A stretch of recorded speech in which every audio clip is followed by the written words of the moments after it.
이에 다윗과 이스라엘 장로들과 천부장들이 가서 여호와의 언약궤를 즐거이 메고 오벳에돔의 집에서 올라왔는데 하나님이 여호와의 언약궤를 맨 레위 사람을 도우셨으므로 무리가 숫송아지 7마리와 순양 7마리로 제사를 드렸더라.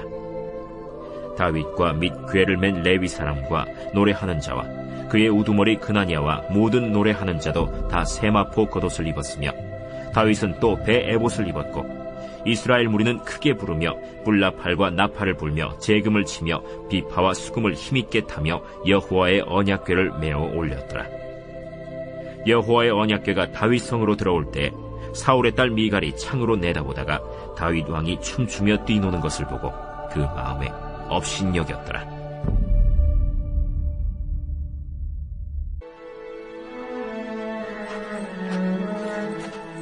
하나님의 궤를 메고 들어가서 다윗이 그것을 위하여 친 장막 가운데에 두고 번제와 화목제를 하나님께 드리니라. 다윗이 번제와 화목제 드리기를 마치고 여호와의 이름으로 백성에게 축복하고 이스라엘 무리 중 남녀를 막론하고 각 사람에게 떡 한 덩이와 야자 열매로 만든 과자와 건포도로 만든 과자 하나씩을 나누어 주었더라. 또 레위 사람을 세워 여호와의 궤 앞에서 섬기며 이스라엘 하나님 여호와를 칭송하고 감사하며 찬양하게 하였으니 아삽은 우두머리요 그 다음은 스가랴와 여이엘과 스미라못과 여히엘과 마띠디아와 엘리압과 브나야와 오벳에돔과 여이엘이라. 비파와 수금을 타고 아삽은 재금을 힘있게 치고 제사장 브나야와 야하시엘은 항상 하나님의 언약궤 앞에서 나팔을 부니라. 기도하겠습니다. 하나님께서 우리에게 정말로 주시려는 것은 복이고 또 복을 받아 하나님 앞에서 참으로 아름다운 잔치를 하는 것을 하나님께서 그렇게 기뻐하시고 또 기다리십니다. 그러나 주님, 우리가 주님의 뜻이 아님에도 하나님 악한 것을 향해서 잔치하고 기뻐하고 또 악한 자리에서 우리가 먹고 마시지 않는지 하나님 아버지 앞에 오늘도 돌아보고자 하오니 주님, 오늘도 우리의 잔치가 하나님 마음에 합한 잔치인지 돌아보게 하여 주시고 주님 마음에 합한, 그리고 주님께 영광을 올려드리는 잔치를 하는 인생 될 수 있도록 주님께서 오늘도 말씀을 통하여 우리에게 교훈하여 주시옵소서. 주님, 이 새벽에 말씀을 듣겠습니다. 말씀하여 주시옵소서. 예수님 이름으로 기도드립니다. 아멘. 우리가 믿는 하나님, 이 하나님을 똑바로 알아야 됩니다. 우리가 하나님을 알지 못하면 하나님이 원하는 걸 알 수 없기 때문에 우리가 하나님을 정확히 알아야 되는데요, 하나님은 여러 가지 속성이 있으십니다. 하나님 안에는 여러 가지 모습들이 있는 거죠. 그런데 그 하나님의 속성 가운데서도 하나님의 본질 중에 본질이라고 할 수 있는 속성이 있어요. 그게 뭐냐면 바로 그게 거룩입니다. 그러니까 성경에 나타나는 하나님의 모든 성품은 전부 거룩이라는 바탕 위에서만 설명될 수 있는 거예요. 자, 하나님은 사랑이시죠. 그런데 그 사랑은요, 감정적인 사랑이나 이성적인 사랑이 아닙니다.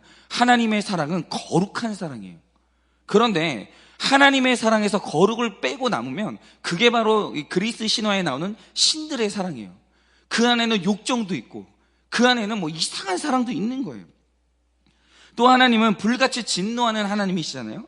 그런데 이 불같은 진노는요, 거룩한 불이고 거룩한 진노예요. 그런데 하나님의 분노에서 거룩을 빼버린다. 그럼 혈기밖에 안 남는 거예요. 하나님은 그런 하나님이 아닙니다. 하나님에게서 나타나는 모든 속성은 거룩이라는 바탕 위에서만 해석될 수 있는 거예요. 하나님은 거룩하신 하나님이에요. 그래서 절대로 하나님의 불같은 진노가 불공정하게 이루어지거나 원칙이 없거나 치우치게 나타나는 법은 없다라는 거예요. 하나님의 진노는 예측 가능해요. 하나님의 진노는 원칙이 있어요. 하나님의 진노는 납득이 가능하고 그거 합리적이라는 거죠. 그러니까 우리가 믿는 여호와 하나님 되심의 이 중심에 뭐가 있냐? 그거는 거룩이 있는 거예요. 그런데 지금 우리가 거룩하신 하나님을 내 하나님으로 믿고 있는 거예요. 그분은 거룩하시다라는 거죠. 그래서 우리가 걷고 있는 이 신앙생활의 가장 핵심과 중심에 뭐가 있습니까? 복 받는 문제 이전에 거룩이 있는 거예요. 복이 중요하죠. 여러분, 그리스도인이 반드시 복 받아야 됩니다. 근데 그리스도인이 받아야 되는 그 복을 그 바탕에 뭐가 있어야 되냐? 그 거룩이 있어야 되는 거예요. 거룩이 빠진 모든 복은 다 저주예요. 그러나 우리의 복이 복될 때 그 바탕에 뭐가 있어야 되냐? 그 반드시 그 거룩이 있어야 되는 거예요. 그래서 레위기 11장 45절을 보면 하나님께서 우리에게 요구하시는 게 뭡니까? 내가 거룩하니 너도 거룩하라는 거예요. 하나님은 복 받기 이전에 먼저 있어야 될 게 뭐냐? 그거 거룩이라고 말씀하시는 거죠. 그런데 우리가 죄인이잖아요. 아니, 죄를 물처럼 먹고 마시는 인간이 어떻게 완전한 거룩을 이룰 수 있겠어요? 이 땅에서는 그건 불가능해요. 그건 있지 않다라는 거죠. 그런데 하나님께서 우리의 연약함을 다 아시기 때문에 우리가 육신을 입고 이 땅에 살아가는 날 동안 완전하지는 않아도 너 참 거룩하다, 너 완전하다, 그렇게 인정해 주시는 유일한 행위가 하나 있어요. 그게 뭐냐? 바로 그게 회개예요.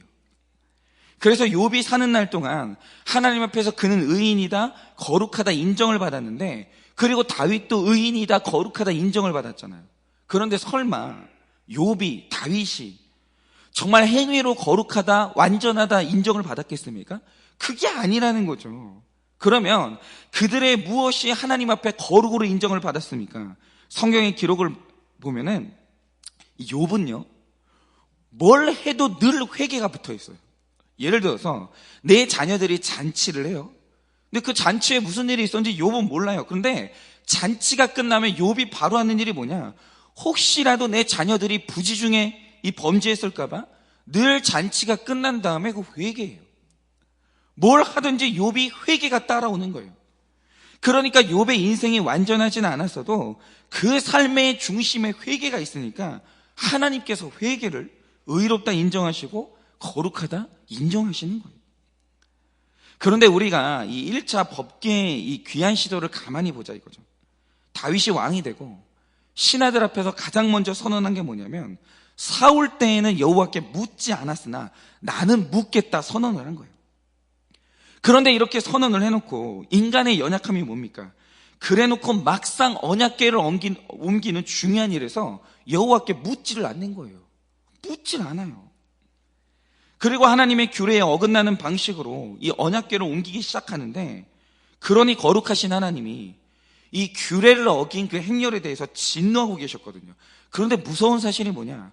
하나님은 무섭게 진노하는 중에 이스라엘은 뭘 하고 있었냐? 역대상 13장 8절을 보면 이스라엘이 힘을 다하여 뛰놀며 노래했다라고 얘기하고 있어요. 하나님이 진노하고 있는데 나는 마음이 기쁜 거예요. 이럴 수 있는 거예요. 여러분, 내 마음이 기쁘다고 하나님 마음이 기쁜 게 아니에요. 내 마음이 슬프다고 하나님 마음도 슬픈 게 아니에요. 이게 무섭다라는 거죠. 오늘 하나님은 진노하고 있는데 이스라엘 백성은 힘있게 뛰놀며 노래하고 있는 거예요. 그러니까 회개가 내 중심에 없는 삶의 위험이 뭐냐면, 하나님은 진노하는데 나는 뛰놀며 노래하면서 그 잔치할 수 있는 거예요. 나는 불법적인 방법으로 돈을 벌었기 때문에 하나님이 진노하고 계시는데 그 돈 가지고 나는 잔치할 수가 있는 거예요. 그런데 회개가 없이 잔치하고 있으니까, 회개 없는 파티를 하고 있으니까 우사가 죽으면서 잔치는 순식간에 장례식으로 변하는 거예요.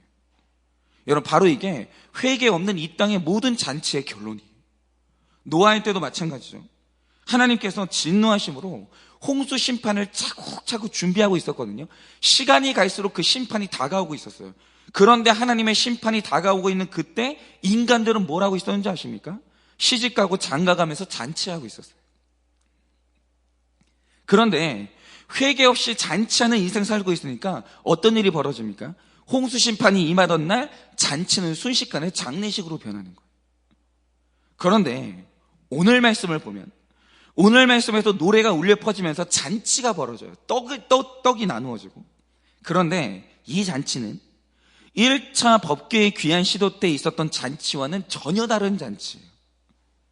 여러분, 1차 시도의 잔치는 하나님이 진노하는 잔치였지만 2차 시도의 잔치는 하나님이 기뻐하는 잔치였어요. 여러분, 하나님이 잔치를 싫어하시는 게 아니에요.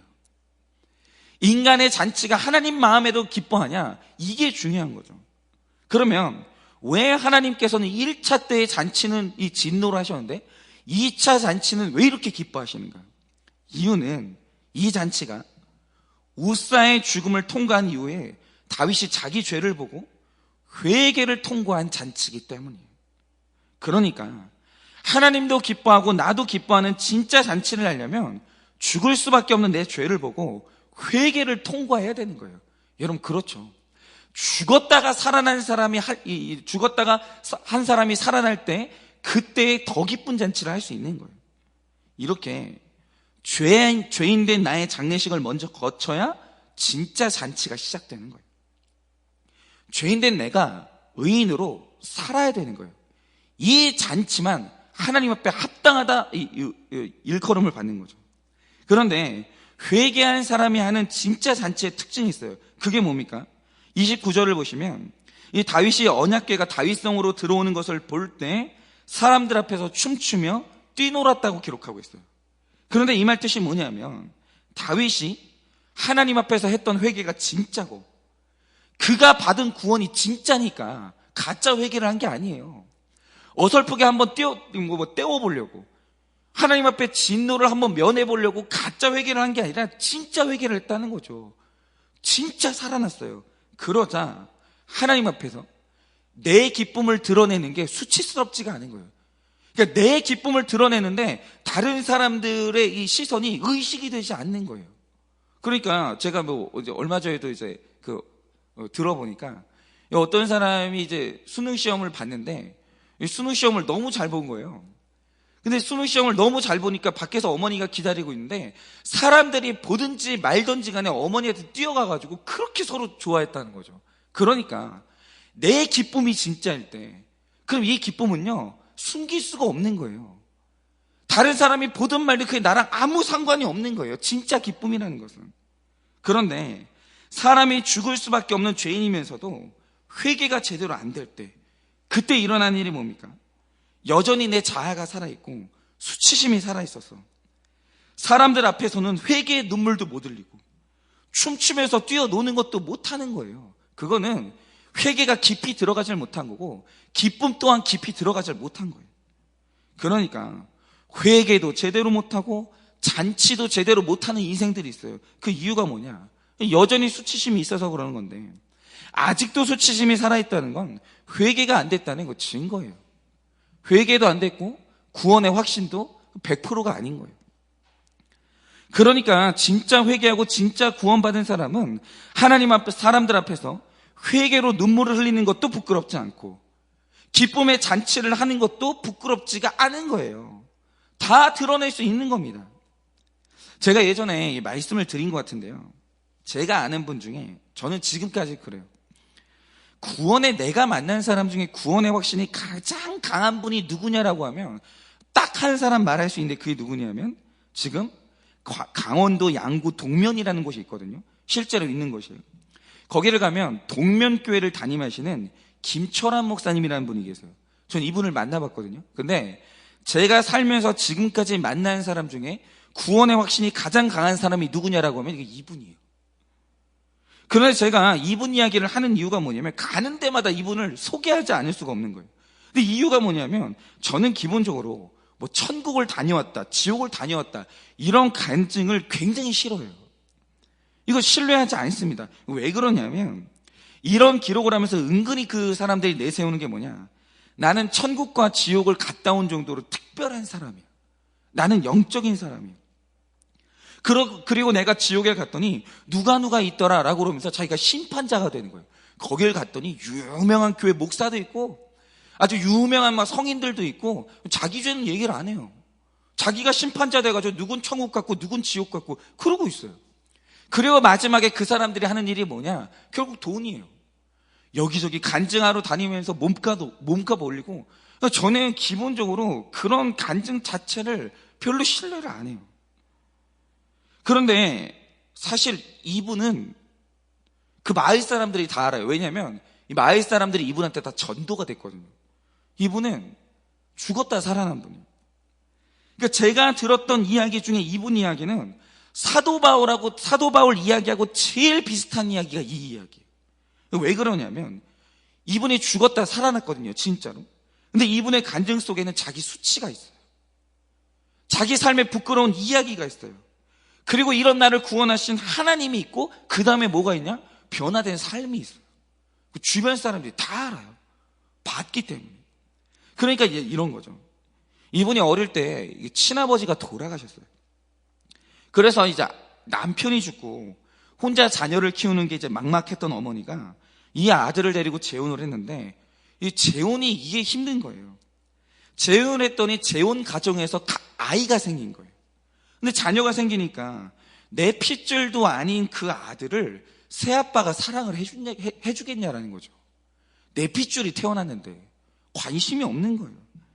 그러니까 이 아버지가, 새아빠가 초등학교를 다닐 때부터 이 아들한테 너 밥값이라도 해라 이러면서 애를 일을 시키면서 막 학대를 하는 거예요. 너무너무 힘든 노동을 시키기 시작했는데, 이분이 했던 일이 뭐냐면 그 집이 이제 두부 공장을 했대요. 근데 여러분 아시듯이 두부 만드는 일은 전부 수작업이거든요. 전부. 근데 또 이제 두부는 아침에 팔아야 되니까 두부를 만드는 그 모든 과정이 새벽 3시나 4시 정도면 시작을 해야 되는 거예요. 굉장히 고된 작업이에요. 그런데 이 아버지가 잠이 많은 어린 아이를 새벽 4시만 되면 깨우는 거예요. 계속 일어나, 일해. 그러면서 이 뜨거운 솥단지에 펄펄 끓고 있는 콩물을 주걱으로 계속 적게 시켰다라는 거예요. 그런데 이때 이제 공장이니까 이 솥단지가 얼마나 컸냐면, 어린 시절에 이 목사님이 사다리를 타고 올라가서 저어야 될 정도로 어린아이 몸보다 솥단지가 더 컸어요. 그런데 어쨌든 그 집에서 먹고 살아야 되니까 새벽마다 졸면서도 계속 그걸 젓는 거예요. 이거 학대죠, 일종의. 그러니까 이 어머니가 이 아들 보면서 얼마나 안쓰러웠겠어요. 그래서 하루는 이 고생하는 아들 이제 간식을 주겠다고 이제 새벽에 딱 갔더니 솥단지도 잃고, 그 솥단지가 끓고 있고, 휘젓는 주걱도 그대로인데 아들만 없는 거예요. 그래서 이 어머니가 놀라가지고 찾다가 마지막에 찾은 게 어디냐, 설마 하고 솥단지를 봤는데 그 아들이 졸다가 솥단지에 들어간 거예요. 떨어져가지고. 그래서 끓고 있는 물에 이 아들이 둥둥 떠 있는 거예요. 그 시간이 한참 지났어요. 그러니까 이거는 화상을 입은 게 아니라 익은 거예요. 그러니까 이 어머니가 고생만 하다가 죽은 아들을 보내는 게 너무 애통한 거예요. 맨날 내가 죄인이라고 그러면서 보내지를 못하는 거예요. 그래서 이 아들을 따뜻한 이 방에 시신을 놓고 그 위에다 이제 거적대기를 덮은 대로 15일을 있었어요. 15일을. 여러분, 이 아들이 죽은 게 확실하기 때문에 15일 동안 뭘 먹었겠어요? 그냥 죽은 시신 위에 거적대기를 덮어놓고 그냥 그대로 있었던 거예요. 그리고 마을 사람들이 그 시신을 와서 다 봤어요. 다. 그 마을 사람들이. 근데 신기한 건 무슨 일이 있었는지는 모르겠으나 15일 만에 이 아들이 숨을 쉬었어요. 그리고 이 아들이 숨을 쉬어가지고 그걸 딱 덮어놨던 걸 펴보니까 이분이 저한테 흔적도 보여줬거든요. 끓는 물에 익었던 살이요, 손등에 흔적 조금 났고 다 하얗게 살이 살아난 거예요. 그런데 이 신기한 건 이게 아니에요. 그러니까 이거보다 더 신기한 게 뭐냐면, 이 아들이 죽었다 살아나서는 그 마을에 교회가 없었대요. 근데 이 아들이 죽었다 살아나서는 하나님이 계시다고 얘기를 하더라는 거예요. 그리고는 이 아들이 예수님 믿고 목사가 된 거예요. 그런데 이거를 그 마을 사람들이 믿을 수밖에 없는 이유가 뭐냐, 그분이 죽었다 살아나는 걸 동네 사람들이 다 봤고, 살아나는 것도 본 사람이 너무 많아서 이걸 가지고 이 사람이 거짓말을 할 수가 없는 거예요. 내가 죽었다 살아났다, 이런 사기를 칠 수가 없는 거예요.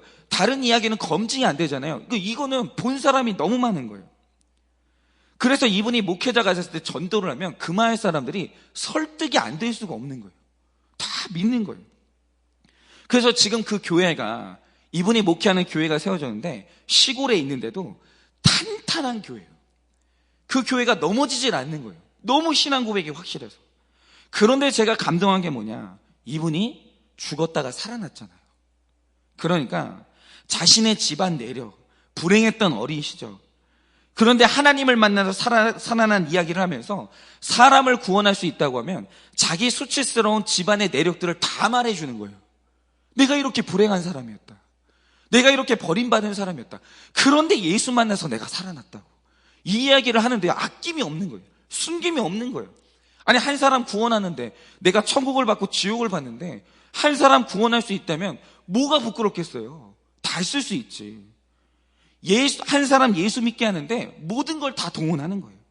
그리고 이분이 제 아버지 친구분이거든요. 동창분인데 제 아버지를 비롯해서 이 목사님들의 동기들한테 정말 유명한 게 뭐냐, 이 한 사람의 신앙이 진짜인지 아닌지를 보려면 그 돈을 어떻게 처리하는지나 자녀를 어떻게 기르는지 보면 딱 알거든요. 그런데 이분이요, 자녀들한테 아무것도 요구를 안 해요. 그런데 이분이 오직 하나 자녀들한테 요구하는 게 뭐냐, 예배. 공예배는 당연하고, 이 자녀들이 이게 자다가 새벽 예배를 빠지잖아요. 깨워가지고 음식을 돌게 만드는 거예요. 근데 이 자녀들이요, 아빠가 자기들이 이렇게 양육하잖아요. 제가 만나봤어요. 왜냐하면 저희 아버지가 저희 큰형하고 이 집 딸을 결혼시켜 보려고 애를 썼거든요. 근데 이 자녀들이요, 이렇게 나를 양육하는 아빠에 대해서 불만이 1도 없어요. 왜냐?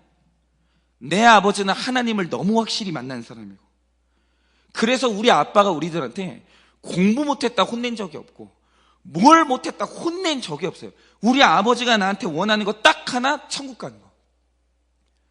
우리 아빠의 소원이 그거란 걸 너무 잘 아는 거예요. 우리 아빠는 우리가 천국 가는 그거 하나만 원해. 이게 너무 확실해요.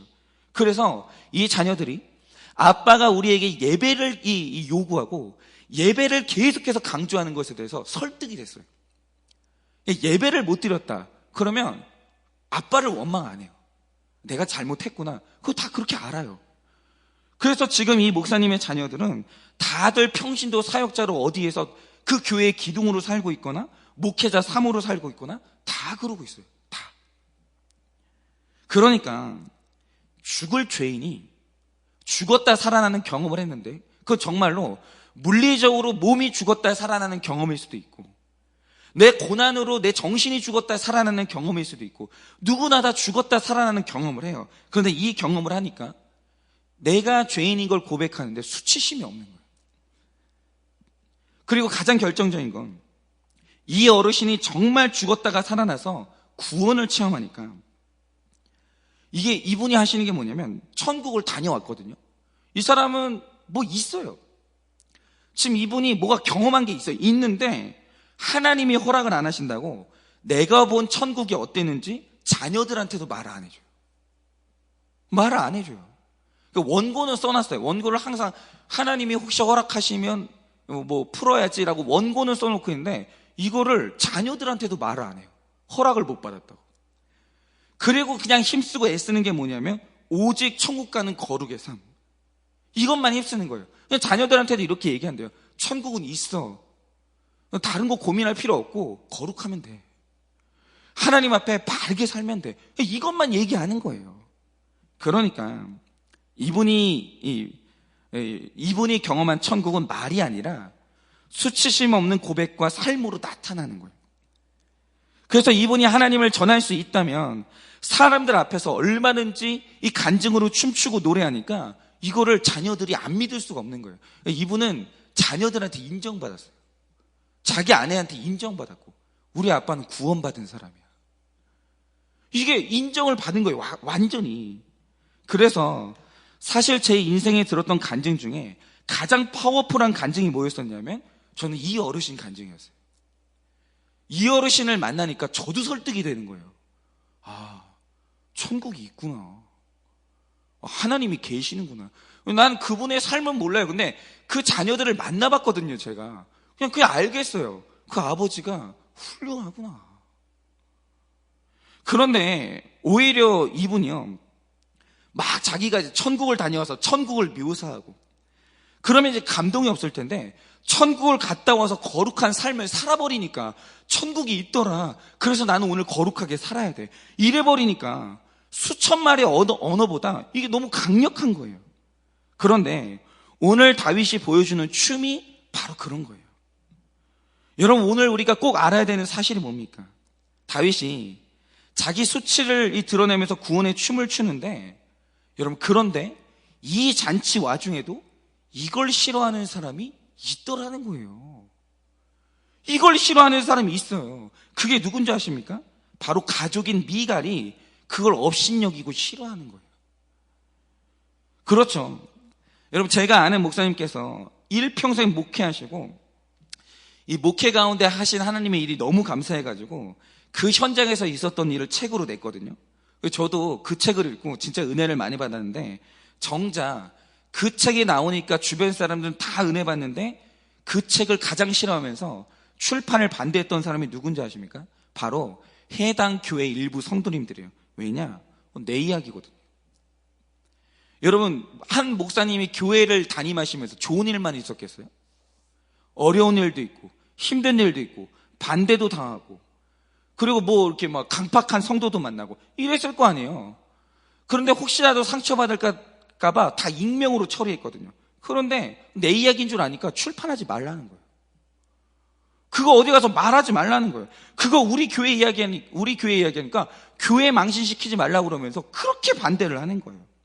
그러니까 남이 아니라 가족이 사람들 앞에서 구원받은 간증으로 춤을 출 때 그 춤을 수치스럽게 여기고 업신이 여기는 거예요. 다른 사람들은 다 은혜 받는데 내 옆에 있는 그 한 사람, 회개가 안 된 그 한 사람이 그 회개의 고백을 그렇게 싫어하는 거죠. 여러분, 오늘도요, 자녀가 수치를 간증하려고 하면 제일 싫어하는 사람이 누군지 아십니까? 그 부모님들이에요. 왜냐? 내 이야기거든. 너 집안 망신 시키지 마라. 너 네 이야기만 해. 내 이야기는 하지 마. 제일 싫어하는 거예요. 그리고 남편이 회개해서 간증하려고 하면 아내가 싫어하는 거예요. 아내가 간증하려고 하면 남편이 반대하고, 성도님들이 간증하려고 하면 그걸 누가 막냐? 목회자가 막는 거예요. 당신이 그 간증을 하면 내가 뭐가 되냐고. 말하지 말라고. 여러분, 이렇게 다른 데가 아니라 내 집안의 구원의 춤을 업신여기고 그 반대하는 사람이 있다라는 거예요. 하나님이 기뻐해도 그걸 싫어하는 사람은 어디에나 한 명 이상은 있어요.